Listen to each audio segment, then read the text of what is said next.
A story broke just 4 hours ago. It is Saturday, February 21st, 2026. And if you want to understand exactly how close we are to a fundamental shift in the American way of life, you need to look at what Reuters just published. Because for months, the headlines have been about tensions in the Middle East. They've been about rhetoric and carrier groups. But tonight, the story isn't coming from external critics. It isn't coming from the opposition party or foreign allies. This story is coming from inside the House. According to Reuters, and confirmed now by multiple sources, President Trump's own senior advisors are warning him, in increasingly desperate terms, focus on the economy, not Iran. His own aides, the people who sit in the Situation Room with him, are telling him that he has pushed the United States to the absolute brink of war. They are urging him to pivot back to the economic worries of the voters who put him in office. But according to these reports, the president is not listening. One Trump advisor, quoted by Axios, put it in the most chilling terms possible. He said the boss is getting fed up. He estimated that there is now a 90% chance we see kinetic action, which is Washington speak for a hot war, within the next few weeks. 90%. That isn't a guess from a pundit on a news set. That is an insider assessment from someone in the room. Someone who sees the polling, someone who sees the president's mood, and someone who knows that the authorization for an attack is likely coming, despite every single economic red light flashing on the dashboard.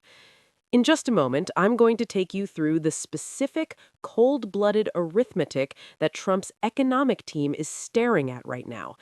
I'm going to show you the $300 billion calculation and exactly why the president's own experts are terrified that they cannot stop him. Because while the president is fixated on a multi-week air campaign against the Islamic Republic, the most aggressive action since the 1979 revolution, his team is looking at a trap, a $300 billion economic trap that, once triggered, cannot be undone. Here is exactly what Reuters is reporting tonight. They say the president has already ordered a huge buildup of forces. We are talking about preparations for a potential multi-week air attack on Iran. This would be, and I want you to think about the gravity of this, the most aggressive U.S. action against the Islamic Republic since the 1979 revolution. But here is the thing. The president hasn't laid out the case. He hasn't explained to you or to the American public why he might be leading the country into a conflict of this magnitude. Instead, what we are seeing is a fixation on Iran that has emerged as the starkest example of how foreign policy has completely topped the president's agenda in the first 13 months of his second term. And in doing so, it is overshadowing everything else. It is overshadowing the cost of living. It is overshadowing inflation. It is overshadowing the price of gasoline. It is overshadowing the very issues Donald Trump won re-election on, the issues that voters, real people with real budgets, actually care about. CNN published an analysis on Wednesday, and they called this a thin foundation on which to launch a major war. They noted it would cost billions of dollars and trigger repercussions, military and economic, that we are not prepared for. And when they say billions, they are being conservative. They aren't counting the oil shock. They aren't counting the market crash. They're just talking about the direct cost of the hardware. So let's look at the calculation. Let's do the math that nobody in the mainstream media is actually adding up for you. The first component is direct military costs. Now, Israeli defense economists have looked at a similar operation against Iran and put the price tag at about $22 billion for a multi-week campaign. But an American operation, that's larger. More assets, more sorties, a more sustained presence. Pentagon sources told NPR that full forces will be ready by mid-March. When you factor in aircraft fuel, munitions, personnel, and the massive logistics of a multi-week strike, you are looking at a minimum starting number of $50 billion. That is the starting gun. That is just to get the planes in the air. But as we're going to see in Part 3, the $50 billion is the smallest part of the trap. The real damage happens at the gas pump. But here is the thing. That $50 billion for fuel and munitions, that is just the invitation to the party. The second component of this calculation, the one that actually snaps the trap shut, is what happens to the price of oil. Last Friday, Brent crude closed at $89 a barrel. That was up from $87 on Thursday. The war premium is already being built into the price by traders who can read the writing on the wall. But if the strikes begin, and the Strait of Hormuz, the most important oil artery on the planet, experiences even a slight disruption, then the math changes. Historically, in crises like 1973 and 1979, we saw prices skyrocket. Analysts are now looking at oil hitting $130 or $150 a barrel. Let's do the arithmetic that the White House economic team is doing behind closed doors. The American economy consumes roughly 20 million barrels of oil every single day. If the price jumps to $130, that is a $40 premium over our current baseline. 40 extra per barrel times 20 million barrels a day, that is $800 million a day being drained out of the American economy, every single day. If you multiply that by a year, just 1 year of conflict, you get a total of $292 billion. So, let's add it up. $50 billion in direct military costs, $292 billion in oil premiums. Total, $342 billion. That is the $300 billion trap. And I want to be clear, that is a conservative estimate. That assumes the war only lasts 1 year. It assumes the oil market returns to normal immediately after. It assumes no prolonged closure of shipping lanes. But the trap doesn't just hit you at the gas pump. It hits you in your retirement account. Because while $300 billion is the cost of the policy, the third component of this calculation, the one the financial analysts are whispering about, is the destruction of wealth. When the strikes begin, analysts expect the Dow to drop 3,000 points instantly. They expect the S&P 500 to lose 7%. And in Part 4, we are going to look at the trillion-dollar reality of what happens when that 7% of the American market simply evaporates overnight. But here is the thing. We've been talking about the $300 billion in direct costs, the fuel, the munitions, the price of a gallon of gas. But that is only the visible part of the iceberg. The third component of this calculation? This is the one that hits every single household in America, whether they drive a car or not.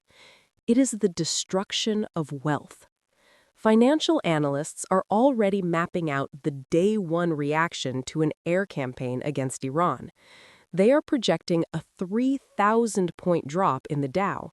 They're expecting the S&P 500 to lose 7% of its value the moment the first strike is confirmed. Not billions, trillions. Now, 7% might sound like a manageable number in a volatile market, but you have to look at the base.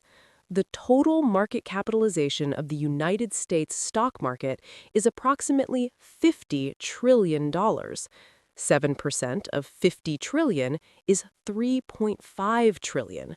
That is $3.5 trillion of wealth destroyed overnight. We aren't talking about government money anymore. We are talking about $3.5 trillion wiped from retirement accounts, from pension funds, from 401k plans. from the life savings of the very middle-class voters Donald Trump needs to hold on to in the November midterms. And it doesn't stop with your savings. It moves into your kitchen. The fourth component is the violent return of inflation. Right now, the consumer price index is running at about 4%. But that oil spike to $130 we just talked about, Federal Reserve models show that would add 2 to 3 percentage points to that number almost immediately. The inflation that Donald Trump claimed to have defeated in 2025, it comes back with a vengeance in 2026. We are talking about a CPI of 6 to 7%. We are talking about gas prices exceeding $6 per gallon, heating costs doubling, food prices increasing by 20%. This is the fifth component, the global recession trigger. Economic modeling shows that if oil stays above $120 a barrel, it triggers a global contraction. Europe falls first, then Asia, and then America. A recession means business failures. It means rising unemployment. It means a federal deficit that explodes because tax revenue is declining, while we are simultaneously funding a $50 billion war. This is the $300 billion trap, and as you can see, the real cost easily exceeds $1 trillion. It is a fiscal catastrophe. But even more than that, it is a political death wish. History shows that voters do not forgive economic crashes in election years. But here is the thing. You have to look at the calendar, because in Washington, policy is never just about the what, it's about the when. And the when in this scenario is November. The midterm elections are scheduled for November 2026. That is just 9 months away. And if you want to know why Trump's advisors are panicking internally, why they are practically screaming into the void of the Oval Office, you have to look at the polling data they are seeing. According to the public opinion polls referenced in that Reuters report, the cost of living issues are a much, much higher priority for voters right now than foreign policy. It isn't even close. Voters want lower gas prices. They want lower grocery bills. They want lower rent. They do not want a multi-week air campaign against a country that most of them cannot locate on a map. The president won re-election on an America First platform. He promised to avoid costly foreign conflicts. He promised to focus on domestic prosperity. An Iran war doesn't just complicate that promise, it contradicts it entirely. And this is where the names come in, because inside the White House, there is a literal battle for the president's ear. On one side, you have Jared Kushner. According to CNN and Axios, Kushner, the president's son-in-law, is leading the faction that is still hopeful for a nuclear deal. He spent hours in Geneva. He believes a deal is possible. He believes the economic cost of war outweighs any possible benefit. But on the other side, you have Benjamin Netanyahu. Netanyahu visited the White House just last week, and according to reporting, he brought a list, a 73-target list. He argued that Iran has never been weaker, and the time is now to wipe out their missile program completely. So, you have the son-in-law arguing for the economy, and the Israeli prime minister arguing for the strike. And right now, the military pressure is winning. The president is what strategists call boxed in. He's boxed in by his own buildup. He's boxed in by the 2 carrier groups he already sent. He's boxed in by the B-2 bombers sitting at Diego Garcia. He's boxed in by his own public threats. He feels that if he backs down now, he looks weak. But if he moves forward, he triggers that $300 billion trap. And the clock is ticking. The president himself said on Friday, "You will find out in probably 10 days." 10 days. That puts the deadline at early March. Now we're going to look at the 90% reality. We're going to look at why his advisors think the trap is already closing, and what happens to the Republican Party in November if the president chooses his ego over the economy. But here is the thing about how this president makes a decision. We've seen it before. We saw it with the strike decision last year. We saw it in January. According to two Trump advisors who spoke to CNN, there is a very specific, very terrifying pattern at play here. The president vacillates. He goes back and forth for weeks. He polls his advisors. He hears one side, then he hears the other. He changes his mind a dozen times. But then comes the sudden final decision. Usually, the economic advisors, the people warning about the $300 billion trap, they don't find out he's made the choice until the military starts moving. And that brings us to what happened on Friday. The president spoke, and his words were not ambiguous.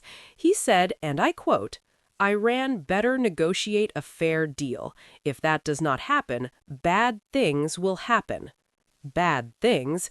In the language of the Pentagon, bad things means exactly what was leaked to Reuters, a weeks-long air campaign.